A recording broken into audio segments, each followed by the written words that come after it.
Um, hmm, there are so many hot topics, but how can I not start with the death of Michael Jackson? He's gone, and we, in the blogosphere and on YouTube, we continue to say someone great was in our midst, and I've already taken time to pay my respects and to pay tribute. That said, on the political end of it, yes, there is life, there's death, and there is politics. And this week, who emerges again as center stage? Governor Sarah Palin of Alaska. I should say, in a matter of time, in a matter of weeks, it will be the former governor of Alaska, Sarah Palin. Yes, she has emerged, and on July the 3rd, or I should say on the cusp of July 4th, meaning their significance to independence, she said to us, yes, that she wants to step down as governor of Alaska. Is this about quitting? I mean, everybody thinks that she has the support of everyone in the conservative part of the GOP.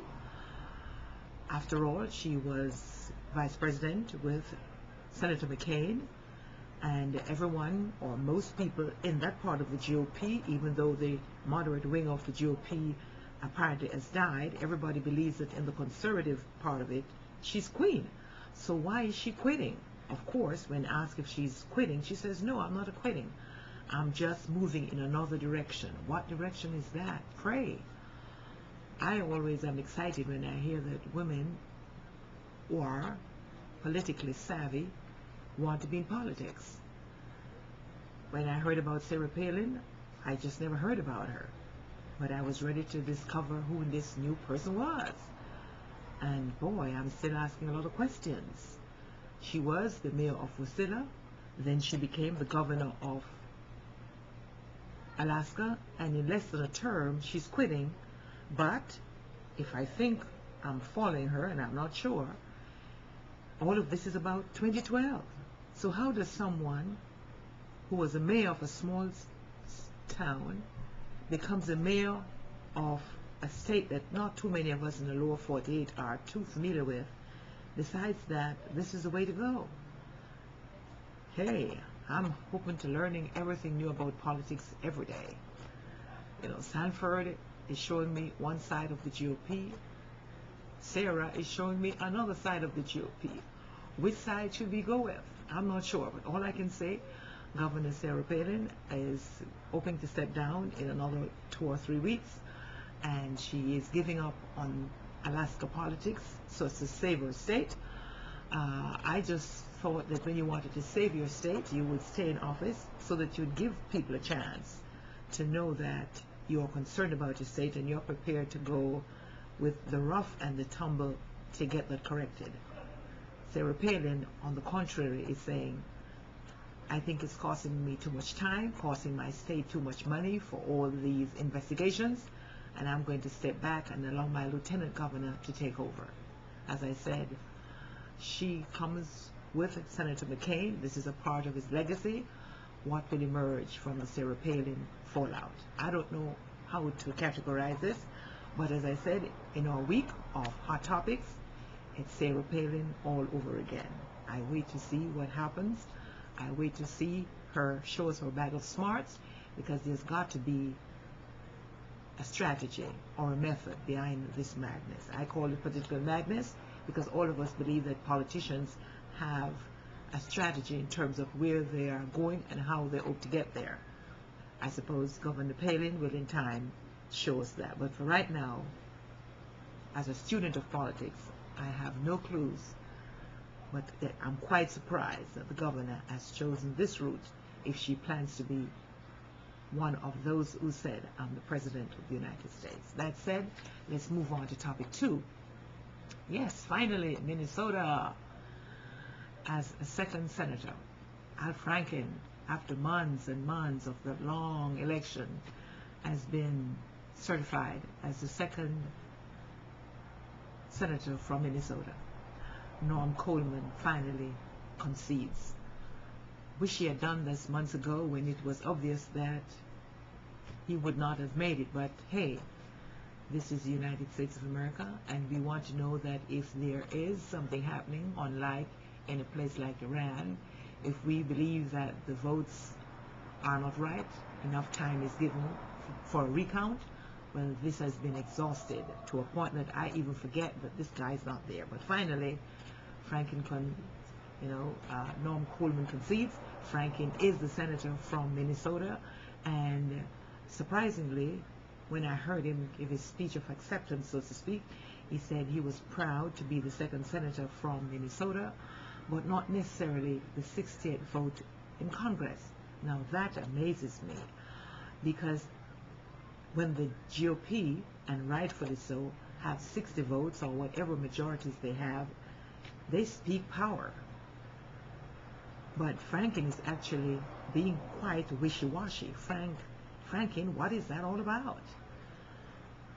Are you saying you're going to Congress and you're not going to be voting with your Democratic colleagues in the House, in the Senate? What is this weak-kneed approach about? Well, with the Democrats, I'll be frank with you, I'm never sure in what direction they'll go, even when they have power. So let's hope with 60 votes, congratulations to Al Franken for having survived this long ride, and I hope that he can show us who are out here that when the Democrats are in power, they really understand what is it they have and use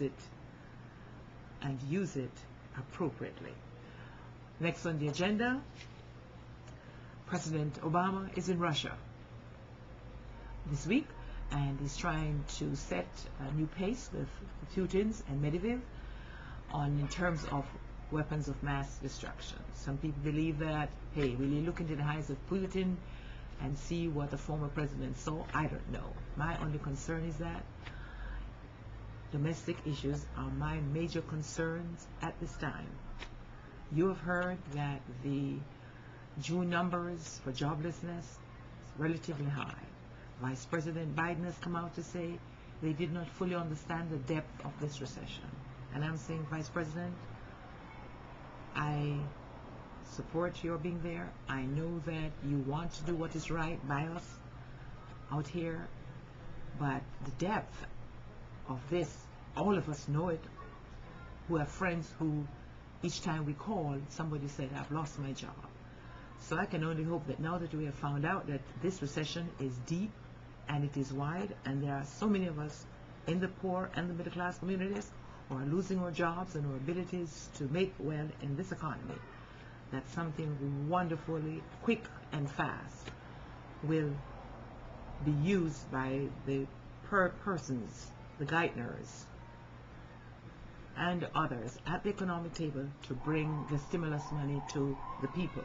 This cannot be a recovery without jobs. It makes no sense. So again, on the topical issues, it's Palin quitting as governor of Alaska. She's not retrieving, she's just moving in a different direction. Second, it's Al Franken as the new senator from Minnesota.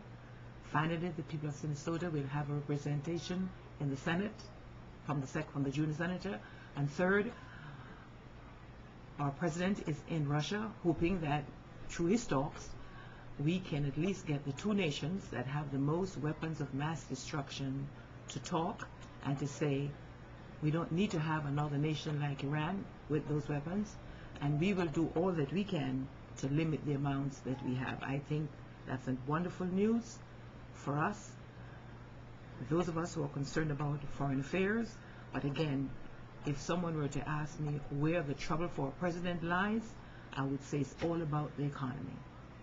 I hate to say, until that is fully addressed, until whatever is trickling down comes down in a heavy stream in terms of jobs, in terms of people getting back into a position of feeling that they have a stake in the country economically, Mr. President, it's going to be a very tough ride.